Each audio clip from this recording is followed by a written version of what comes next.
নতুন রাজনীতির ধারণা দিয়ে নির্বাচনে কালো টাকার ছড়াছড়িকে প্রতিহত করার কথা জানিয়েছেন এবি পার্টির চেয়ারম্যান মুজিবুর রহমান মঞ্জু। শনিবার বিকেলে রাজধানীর ফর ইস্ট অডিটোরিয়ামে দলের মনোনয়ন প্রত্যাশীদের সাথে এক মতবিনিময় সভায় তিনি এই কথা জানান। মুজিবুর রহমান বলেন, আগামী নির্বাচনে রাষ্ট্র সংস্কার ও পুনর্গঠনকে ভোটারদের কাছে প্রধান বিবেচ্য ইস্যু হিসেবে তুলে ধরবে এবি পার্টি। তিনি বলেন, হাজারো শহীদের রক্তের বিনিময়ে স্বৈরাচারী সরকারের পতনের পর ঐক্যমতের বাইরে দেশ পুনর্গঠন ও সংস্কার সম্ভব নয়। এসব বিবেচনায় রেখেই রাজনীতি করার আহ্বান জানিয়েছেন এবি পার্টির প্রধান। যে যারাই ক্ষমতাসীন হবেন তারা যদি ক্ষমতার এই ভারসাম্য না আনেন,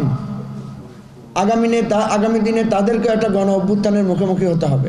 আমরা সবাই তো একজোট ছিলাম, আমরা সবাই তো নির্যাতিত, আমরা সবাই তো নানাভাবে নিপীড়িত। সুতরাং এই নির্যাতন নিপীড়নের মধ্যে থেকে আমরা যদি এখন আবার আগের জায়গায় ফিরে যাই, তাহলে ইতিহাস আমাদেরকে কখনো ক্ষমা করবে না।